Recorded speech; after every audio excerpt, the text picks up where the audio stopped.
What if I told you that the moment you walk away from a man, something happens in his mind that he will never admit out loud?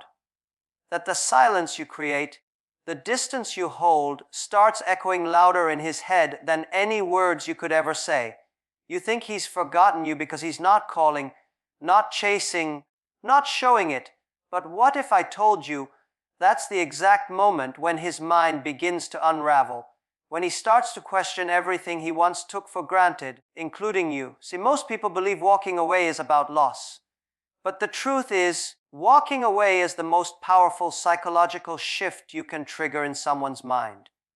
Because suddenly, he's no longer in control. He's faced with the one thing he never thought he'd feel, the absence of your energy.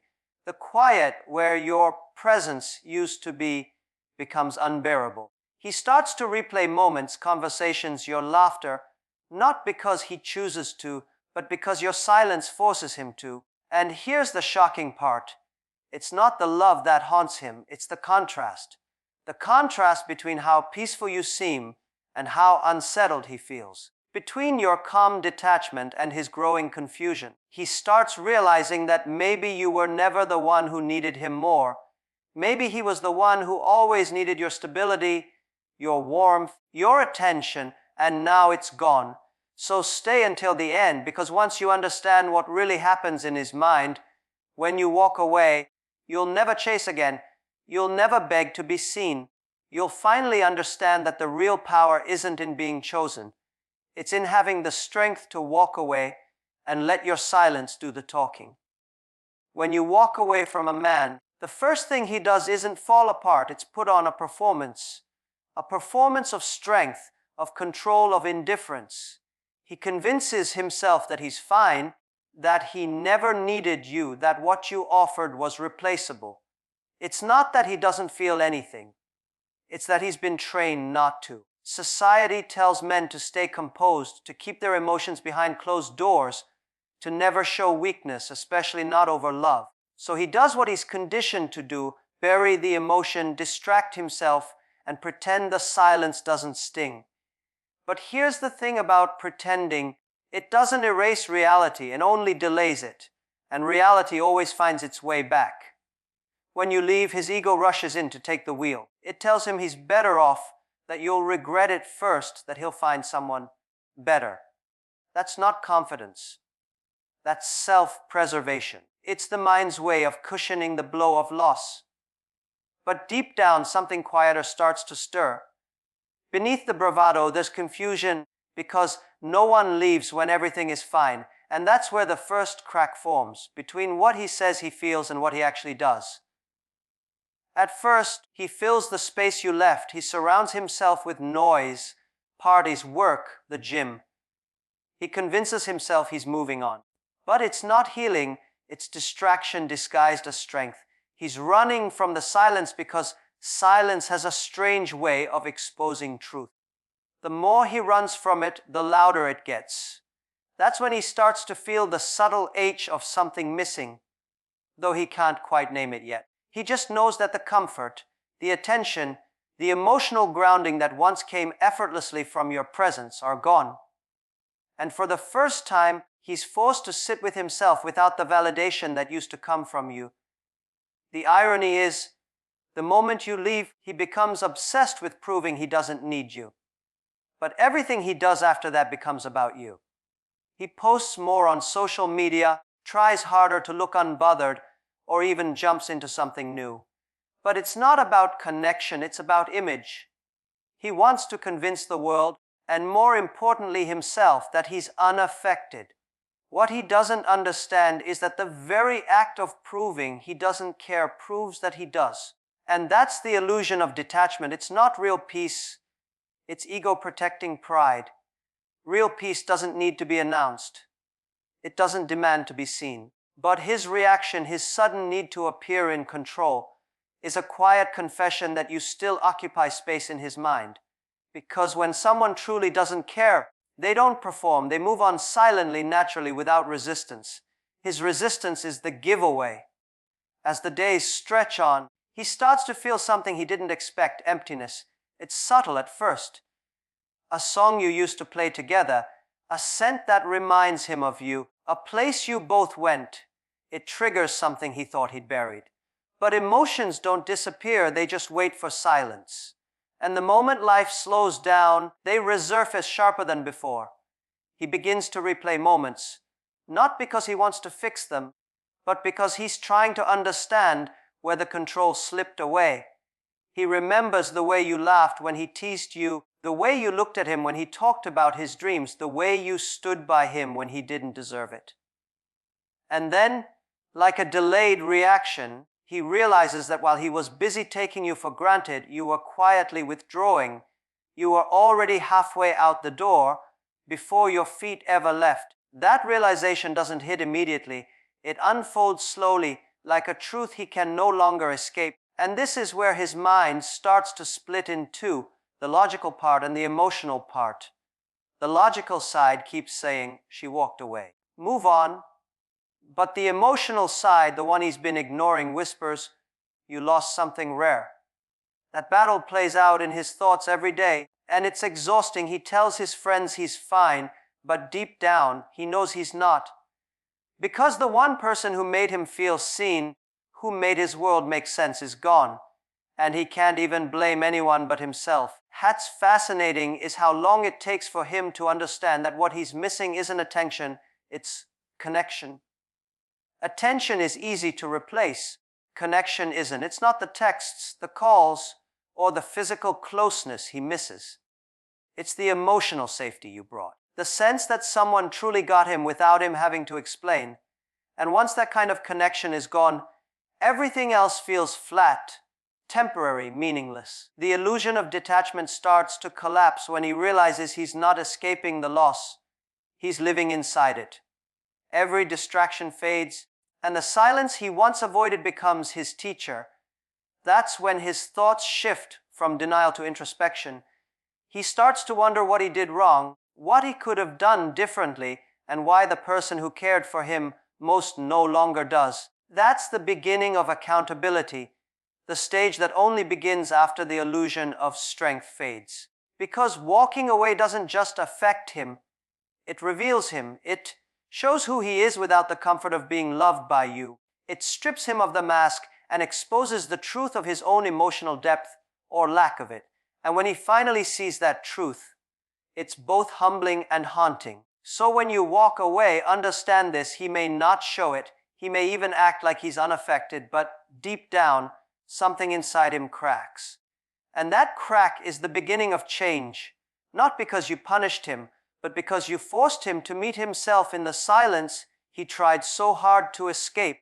And that's the moment he realizes, your absence wasn't the loss, it was the mirror. Silence is the moment when everything shifts.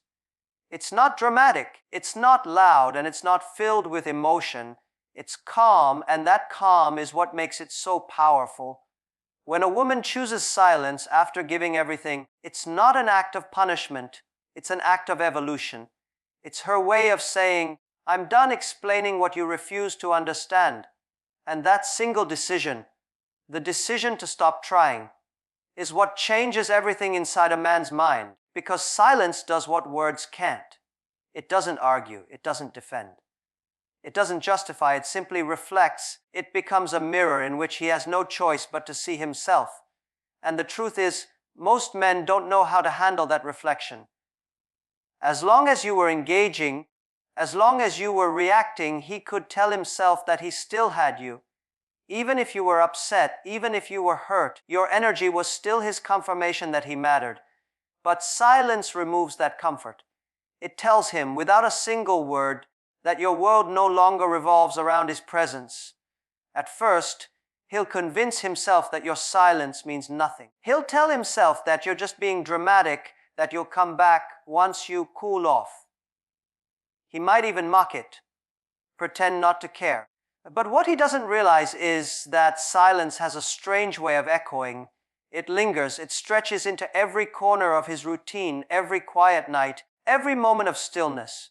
Because in those moments, when there's nothing left to distract him, your absence becomes impossible to ignore. And that's where the mind starts to play its cruelest tricks.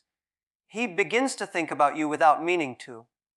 Not just the big moments, but the small ones. The way you used to laugh at his jokes, the way you looked at him when he talked about his goals, the subtle way your energy made him feel grounded. Those memories creep in slowly, almost uninvited, and each time they do, his brain tries to dismiss them. But that's the thing about emotional connection. It doesn't disappear just because the communication stops. The silence doesn't erase what was there, it amplifies it. Psychologically, this is where the shift happens. Humans are wired to value scarcity. When something is always available, it's easy to take for granted. When it's gone, the brain begins to crave it, idealize it, even distort it. Your silence creates that scarcity. It pulls away what was once easily accessible, forcing him to confront what he's lost, not through your words, but through his own mind. Every time he checks his phone and doesn't see your name, it hits him a little harder. Every time he tries to distract himself and fails, the silence grows louder. What he doesn't understand at first is that silence is not about absence. It's about boundaries. It's about the moment you stopped letting him dictate how you felt. It's about the moment you chose peace over chaos, self-respect over explanation. And that's what unsettles him the most, because when you used to argue, he felt powerful. When you used to chase clarity, he felt desired. But now, your silence shows him that the power has shifted, and it's not in his favor. Silence forces him to realize something that words never could, that your value was never in your presence. It was in your effort. You were the one who showed up, who cared, who stayed consistent. You were the one who believed in what could be fixed. And now that you've withdrawn that energy, he sees what he's truly left with. Himself, his own patterns, his own emptiness. That's the part that starts to haunt him, not because you're gone, but because he's finally seeing what he contributed or didn't contribute to losing you. Over time, that silence becomes heavier. It turns into questions he can't answer.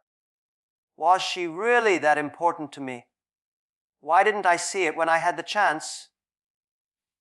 Did she ever actually love me? The mind begins to spiral because it's searching for closure that you're no longer willing to provide. And that's where growth begins for both sides. For him, it's a reckoning, a confrontation with his own lack of awareness. For you, it's liberation, the understanding that you don't owe anyone your emotional labor, especially when they've proven they don't value it. Silence is the end of the performance. It's the curtain closing on a story you no longer wish to play a part in. But it's also the beginning of something far more profound, your rebirth. Because every time you choose silence over chaos, you're not losing anything, you're reclaiming yourself, you're creating space for peace, for clarity, for alignment. You're teaching yourself that love doesn't have to mean losing your voice, and that walking away doesn't have to be loud to be powerful. And that's the secret most people never understand. Silence doesn't end relationships, it reveals them. It shows you who can handle distance with maturity and who needs noise to feel significant. It separates connection from attachment, truth from illusion. When you stop speaking, you stop feeding the cycle. You stop giving energy to a situation that's already drained you. And in doing so, you create something extraordinary, self-respect that can't be shaken. So when you choose silence, remember, it's not about making him miss you. It's about reminding yourself that your voice, your attention, your energy are privileges, not guarantees. It's about letting the silence do what your words never could, show the truth. Because silence doesn't say, I don't care. It says, I finally care about me. And in that quiet space, something remarkable happens. You stop waiting for him to understand and start realizing that you were never supposed to teach him in the first place. That's the power of your silence. It doesn't just end the story. It rewrites it in your favor. Regret doesn't arrive with fireworks. It doesn't show up at your door the day after you walk away. It creeps in quietly, slowly, like a shadow that follows him everywhere he goes. At first, he doesn't recognize it. He mistakes it for boredom, for nostalgia, for temporary loneliness. But over time, it takes shape.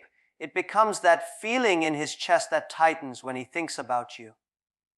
the one he can't explain away. That's regret, raw, unfiltered, and deeply personal. When a man begins to feel regret, it's rarely about the moment you left, it's about the moments leading up to it. It's about the text he didn't reply to, the effort he didn't make, the times he chose his pride over connection. At the time, those moments felt small, insignificant, but now they stack up in his memory like a wall he built himself, brick by brick between the two of you. He looks at that wall and realizes he created his own distance. And by the time he sees it clearly, it's too high to climb back over. There's something profoundly psychological about regret. It's the brain's way of trying to rewrite what it can no longer change.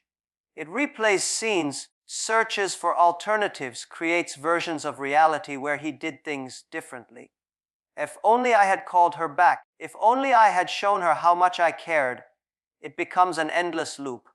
The mind does this because it hates finality. It wants to believe there's still a way to undo the loss. But deep down, he knows there isn't. At first, he distracts himself. He might try to replace you, thinking it will dull the ache. But replacements don't erase memories, they magnify them. Every time he sees a familiar gesture, hears a tone of voice, or experiences a moment that used to feel like home with you, he realizes it's not the same. He tries to convince himself that he's moved on, but the heart has a way of remembering what the mind tries to forget. And that's the cruelty of regret. It doesn't fade when you ignore it. It grows when you pretend it's not there. What's interesting about regret is that it's not just emotional. It's deeply philosophical. It's the mind confronting the truth of consequence. It's the realization that love, once lost, doesn't always return. That the comfort of being chosen is not a permanent guarantee. It's the point where he realizes that connection isn't about possession. It's about presence. And he wasn't present when it mattered. There's a saying that people don't miss you when you leave. They miss you when they finally slow down, when the distractions fade, when the people they tried to fill the space with no longer excite them. That's when it hits him. The conversations that once felt ordinary now feel sacred in his memory. The sound of your laughter, the way you understood him without words, the warmth in your eyes when you listened. Those moments begin to replay like a film he can't stop watching. He realizes that while he was busy looking for excitement, he let go of something real. And here's the twist. Regret doesn't always come with guilt. Sometimes it comes with admiration. He starts to respect what he didn't value before. Your strength, your grace, the way you walked away without bitterness, the way you didn't beg him to understand your worth. That quiet confidence starts to haunt him, not because he hates it, but because he wishes he had seen it sooner. He wishes he had matched your energy instead of testing it. Over time, regret turns into reflection, and reflection turns into awareness. But awareness without action changes nothing. By the time he reaches that level of awareness, you've already evolved into someone new, someone he no longer has access to.